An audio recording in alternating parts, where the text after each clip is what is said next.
नमस्कार, मैं हूं देवंकुर वधावन। राजस्थान तक के सभी दर्शकों का बहुत स्वागत है, बहुत अभिनंदन है।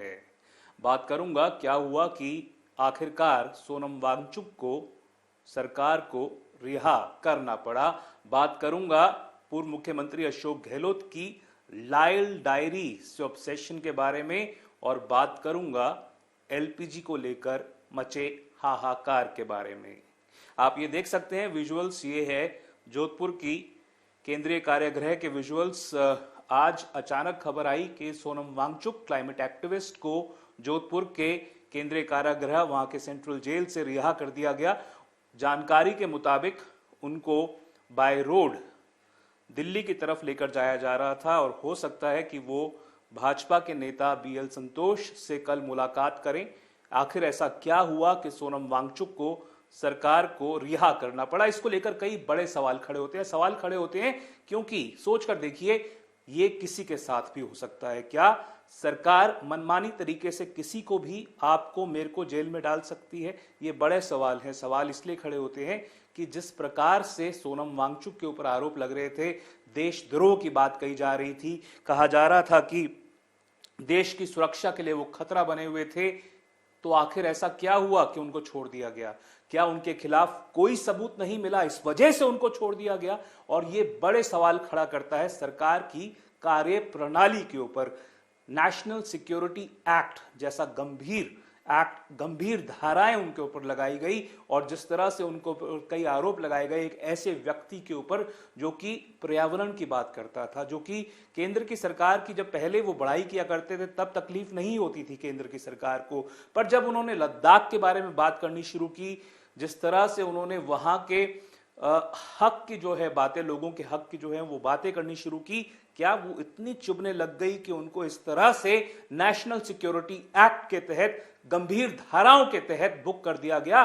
कौन जवाब देगा? वो करीब 180 दिनों का, करीब 6 महीनों का जो उन्होंने जेल में बिताए, जिस तरह से उनकी जो आजादी थी वो छीन ली गई, और अगर वो आरोप सही थे तो उनको जेल से क्यों रिहा कर दिया गया? आप देख सकते हैं, ये ट्वीट जो है वो पूर्व मुख्यमंत्री अशोक गहलोत का है, और कई सवाल कई नेताओं ने खड़े किए हैं, और वो सवाल जो है, जो वाजिब हैं, वो खड़े होने चाहिए। क्या कल को किसी को भी सरकार इस तरह से जेल में डाल देगी? जब आप, हो सकता है शायद क्रिकेट वर्ल्ड कप देखने में लगे हो, T20 वर्ल्ड कप देखने में बिजी हो, तब सोच कर देखिए सोनम वांगचुक, वो व्यक्ति जो जेल में बंद था, उसके ऊपर क्या बीत रही थी, उसकी पत्नी के ऊपर क्या बीत रही थी। और अगर वो सवाल नहीं खड़े किए जाएं जिम्मेदार लोगों के जरिए, मीडिया के जरिए, तो क्या सरकार इसी तरह से नहीं करती रहेगी? आप ये देखिए, अशोक गहलोत ने क्या कुछ सवाल पूछे हैं, और क्या कुछ इन्होंने बातें कही हैं, या क्या कुछ इन्होंने इसमें मेंशन किया है। इन्होंने इसमें लिखा है कि एक्टिविस्ट सोनम वांगचुक जी की रिहाई का समाचार सुखद है, परंतु ये पूरा प्रकरण केंद्र की मोदी सरकार की कार्यप्रणाली पर गंभीर सवाल खड़े करता है। ये कैसी विडंबना है? जो सोनम वांगचुक कभी प्रधानमंत्री मोदी जी की नीतियों के समर्थक रहे, जब उन्होंने लद्दाख के हक और पर्यावरण की आवाज उठाई तो उन्हें एनएसए जैसी कठोर धाराओं में बांधकर जोधपुर जेल भेज दिया गया। नीचे इसमें लिखा है, क्या राष्ट्रीय सुरक्षा की परिभाषा अब भाजपा के राजनीतिक नफा नुकसान से तय होगी? तानाशाही प्रवृत्ति से कानूनों का ऐसा कोर्ट सुविधाजनक इस्तेमाल एंड कोर्ट न केवल निंदनीय है, बल्कि हमारी लोकतांत्रिक संस्थाओं की विश्वसनीयता पर भी गहरा आघात है। देश की जनता इस दोहरे मापदंड को देख रही है। सोनम वांगचुक को लेकर जिस प्रकार के बीजेपी के ऑफिशियल हैंडल से ट्वीट किया गया, जिस प्रकार की लांछन उनके ऊपर लगाई गई, तो क्या नरेंद्र मोदी सरकार की, केंद्र की सरकार की, भाजपा की जवाबदेही नहीं बनती कि अगर वो आरोप सही थे तो सोनम वांगचुक को इस तरह से रिहा क्यों किया जा रहा है? और अगर वो आरोप गलत थे तो क्या केवल रिहाई काफी है? कम से कम माफी तक नहीं मांग रही क्या बीजेपी की सरकार, केंद्र की? ये अरविंद केजरीवाल का ट्वीट भी आप देख सकते हैं। अरविंद केजरीवाल वही व्यक्ति है जिसको खुद को कई दिनों तक जेल में बिताना पड़ा कथित एक्साइज घोटाले में, और वो मामला जो है जिसपे कोर्ट के द्वारा उनको डिस्चार्ज कर दिया गया, उस व्यक्ति ने क्या कुछ लिखा है सोनम वांगचुक के मामले को लेकर। देखिए, इसमें लिखा है कि उन्होंने लिखा है कि मोदी सरकार का को एक बार फिर से पर्दाफाश हो गया है।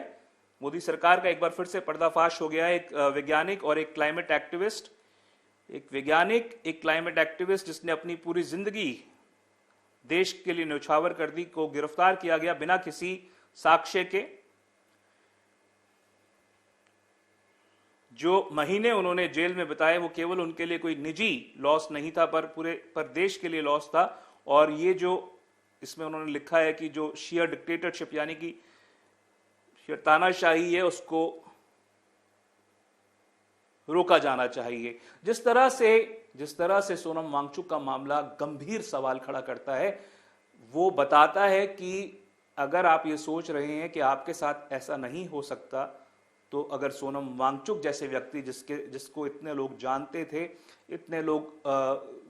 थे कि क्या कुछ उन्होंने काम लद्दाख के लिए किए हैं, किस तरह से उन्होंने वहां पर क्लाइमेट के लिए अपनी आवाज उठाई है, उनके साथ अगर हो सकता है तो शायद किसी के साथ भी हो सकता है। और माना यह जा रहा है कि जिस तरह से प्रेशर क्रिएट हो रहा था, क्योंकि सवाल खड़े हो रहे थे सोनम वांगचुक को लेकर, क्या कोई सबूत है सरकार के पास, कोई एविडेंस है, अगर नहीं है तो क्यों उनको इस तरह से जेल में रखा हुआ है। और जिस तरह से प्रदर्शन जगह जगह हो रहे थे, उसकी वजह से माना जा रहा है कि दबाव में आकर सोनम वांगचुक को अंततः रिलीज किया गया है। पर इस तरह से किसी व्यक्ति को करीब 6 महीने जेल में डाल देना और इस प्रकार से गंभीर धाराओं के अंतर्गत उनको बुक करना, वो कई सवाल छोड़ जाता है जिसका जवाब मिलना अभी बाकी है।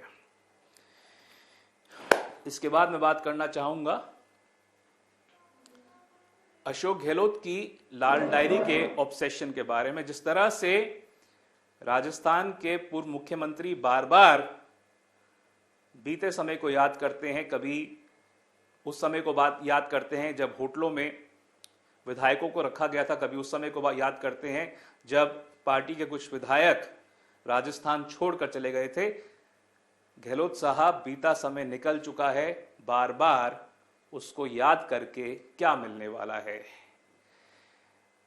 ये आप वीडियो देख सकते हैं धर्मेंद्र राठौड़ के पारिवारिक कार्यक्रम में, जब राजेंद्र गौड़ा जब यहां पर पहुंचे तो मुकुल वासनिक को इन्होंने पॉज कर दीजिए, इंट्रोड्यूस करवाया राजेंद्र सिंह गौड़ा से, ये कहते हुए कि लाल डायरी। पर मैं बताना चाहूंगा कि राजेंद्र सिंह गौड़ा कौन व्यक्ति है। ये वही व्यक्ति है जिसने, शायद केवल अकेला ऐसा कॉमन थ्रेड है जिसने 2008 और 2018 दोनों बार अशोक गहलोत की सरकार को समर्थन दिया।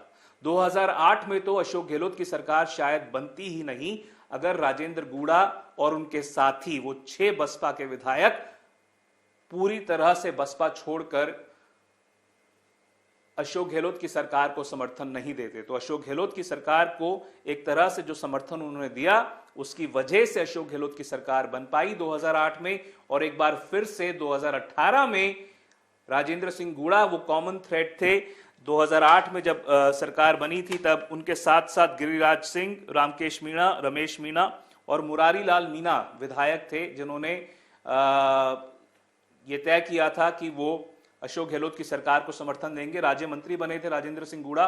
और जब अशोक गहलोत को शायद अगर याद नहीं था तो धर्मेंद्र राठौड़ ने उनको कहा कि सरकार बचाने वाले भी यही थे, तो तब शायद उनको ठनका होगा कि एक लंबा इतिहास उनका राजेंद्र सिंह गौड़ा के साथ रहा है। हालांकि 2018 से 2023 में जिस तरह से सरकार उन्होंने चलाई, तो राजेंद्र सिंह गौड़ा उन व्यक्तियों में से थे जिन्होंने सीधा तौर पर भ्रष्टाचार का आरोप लगाया था। लाल डायरी के मुखर वक्ता वही हुआ करते थे।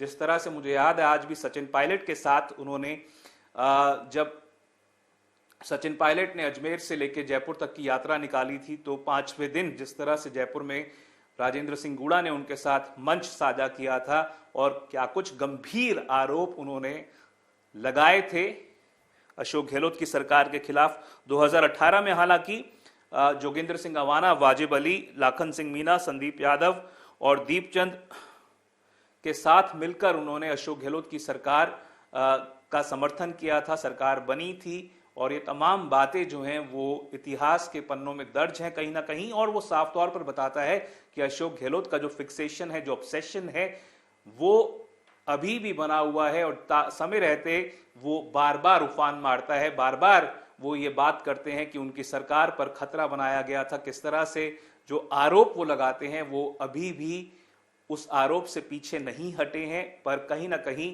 कांग्रेस का जितना नुकसान अशोक गहलोत की वजह से हुआ है वो बताता है कि कैसे 2023 में अगर वो एकता दिखाई होती अशोक गहलोत ने, जिस तरह से सचिन पायलट को आगे रखकर पार्टी वो चुनाव लड़ सकती थी, वो नहीं हुआ। और जिस तरह से पार्टी में गुट बनकर सामने आ गए थे, वो बताता है कि राजस्थान की राजनीति में कांग्रेस ने जिस तरह से अपने खुद के पैर पर कुल्हाड़ी मारी थी, उसका एक बड़ा कारण अशोक गहलोत का वो रुख था कि जब पार्टी में सचिन पायलट को नेतृत्व ने मान लिया था कि वो पार्टी का अहम हिस्सा है, फिर भी अशोक गहलोत ने बार बार उनको लेकर व्यंग किया, बार बार उनको लेकर कटाक्ष किया, और अगर कोई तथ्य थे तो वो सामने लाए जाने चाहिए थे, पर किसी भी तथ्य को, किसी भी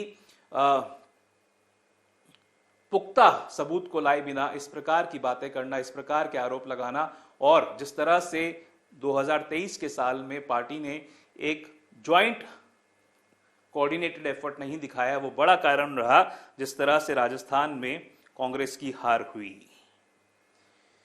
इसके बाद मैं बात करना चाहूंगा किस तरह से राजस्थान समेत देश के कई हिस्सों में एलपीजी की किल्लत की वजह से हाहाकार मचा हुआ है।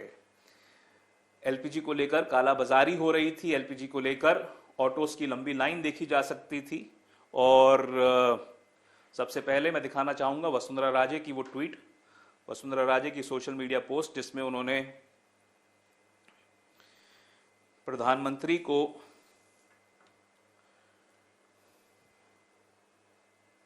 एक बार वो ट्वीट दिखाइए आप, ये आप देख सकते हैं, सचिन पायलट का ये चित्र है। और ये मुख्य सूत्र थे जब वो 2023 में, 2018 से 2023 के जो सिपहसालार थे उसमें शांति धारीवाल और डॉक्टर महेश जोशी साथ शामिल थे अशोक गहलोत की टीम में। पर ये वो ट्वीट है, ठोस कदम ठोस परिणाम लिखा है इसमें।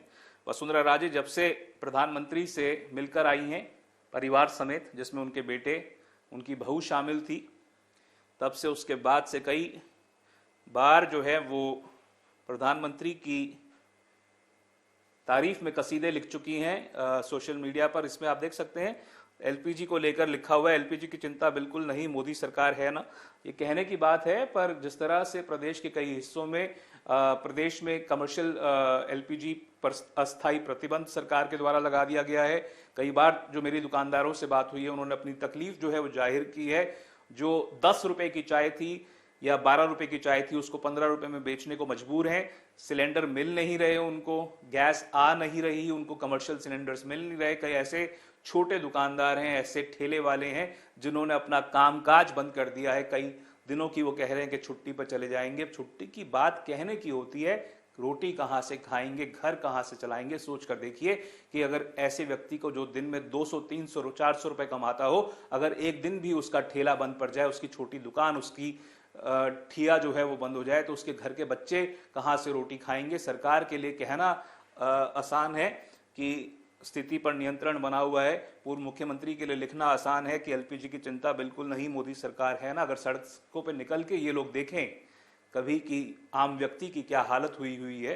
आप देख सकते हैं इसमें लिखा हुआ है एलपीजी उत्पादन में 25% बढ़ोतरी, एलपीजी डिलीवरी लगभग 2.5 दिन में, पैनिक बुकिंग पर नियंत्रण। पर सच्चाई ये है कि लोगों को सही में बहुत दिक्कतों का सामना करना पड़ रहा है। वो लोग जो कि कमर्शियल गैस सिलेंडर के जरिए अपनी रोजी रोटी को चला रहे थे, कई होटल वाले, रेस्टोरेंट वाले, उनका ये कहना है कि ज़्यादा स्टॉक है नहीं, गैस आ नहीं रही, बुकिंग हो नहीं पा रही, और दिक्कतें इस वजह से जो हैं वो बढ़ती जा रही हैं। अगर जो स्टॉक थोड़ा बहुत रह गया है वो भी ख़त्म हो जाएगा। कई लोगों का तो कहना है कि सिलेंडर मिल ही नहीं रहे तो वो किस तरह से अपना कामकाज जारी रख सकते हैं। ये कहने की बात है कि चूल्हा इस्तेमाल कर लो या इंडक्शन पर उतना उस तरह से उस स्केल पर काम नहीं हो सकता जो कि एलपीजी गैस से के जरिए हो पा रहा था। इस वजह से भी कई लोगों को दिक्कतें हैं। और इंडक्शन कोई बहुत सस्ती कमोडिटी नहीं है उन लोगों के लिए जो कि रोज कमाकर रोज खाने वाले हैं उस पैसे से। और जिस प्रकार से स्थिति उत्पन्न हुई है, आप देख सकते हैं ये ऑटोस की लंबी कतार लगी हुई है। जो ऑटोस एलपीजी पर चल रहे थे उनके लिए काफ़ी मुश्किलों की स्थिति है। ये विजुअल्स जो हैं ये आज तक के रिपोर्टर विशाल द्वारा भेजे गए थे। आप देख सकते हैं किस तरह से लंबी कतार जो है वो ऑटोस की लगी हुई है और दिक्कतों का सामना कई स्तर पर करना पड़ रहा था। हालांकि जंग चल रही है, ईरान और इजराइल समेत अमेरिका जो है वो इस जंग में शामिल है, पर क्या स्थिति को बेहतर तरीके से हैंडल किया जा सकता था। विपक्ष बार बार आरोप लगा रहा है कि स्थिति जो बिगड़ी है उसके लिए सरकार जिम्मेवार है। सरकार ने उसको ठीक ढंग से हैंडल नहीं किया और ईरान जो कि ट्रेडिशनली भारत का दोस्त माना जाता था उसके उससे ठीक तरह से रिश्ते जो हैं वो हैंडल नहीं किए, जिसकी वजह से स्थिति जो है वो खराब हो गई है। पर ये विजुअल्स भी हैं जो कि दिखाते हैं कि कई लोग ऐसे भी हैं जिन्होंने किसी व्यक्ति की आपदा को अपना अवसर नहीं माना। आप देख सकते हैं ये जयपुर अजमेर हाईवे पर जब एक ट्रक पलट गया तो किस तरह से सिलेंडर जो है सिलेंडर जो है कई बीसीओ सिलेंडर्स जो हैं वो सड़क पर फैल गए और लोग जो हैं उनको लेकर भागे नहीं, वहां से उनको सड़क के किनारे रखा और ये एक बड़ा हादसा हो सकता था जिसको वहां पर होने से रोक दिया गया। आप देख सकते हैं किस तरह से आसपास के जो गांव वाले हैं वो लोग वहां पर पहुंचे और इन्होंने इन सिलेंडर्स को वहां से हटाया और किसी बड़े हादसे को होने से रोका। ड्राइवर जो है वो चोटिल था, उसको भी ये आप देख सकते हैं ट्रक जो है वो पलटा हुआ है और किस तरह से लोगों ने सड़क जो है वो साफ की। ड्राइवर को वहां से ले जाकर अस्पताल में भर्ती करवाया गया। जंग को लेकर जो स्थिति बनी हुई है वो चिंताजनक है। कोशिश की जानी चाहिए कि लोग जो हैं जो कि मुसीबत में हैं, सरकार उनके मुसीबत का आलम जो है वो जितना जल्दी हो सके दूर करे और जो एक नॉर्मल स्थिति है उसकी जो सरकारी तंत्र के द्वारा कोशिश की जानी चाहिए वो जल्द से जल्द एक नॉर्मलसी को अपने स्तर पर जो कि सरकार का दायित्व है उसको निभाते हुए किसी भी प्रकार से जो आम जन है जो कि सिलेंडर के लिए परेशान है, जो कि कमर्शियल गैस सिलेंडर की वजह ना होने की वजह से परेशान है, उनकी ये समस्या जो है वो जल्द से जल्द दूर हो। फिलहाल के लिए राजस्थान तक के सभी दर्शकों का बहुत धन्यवाद।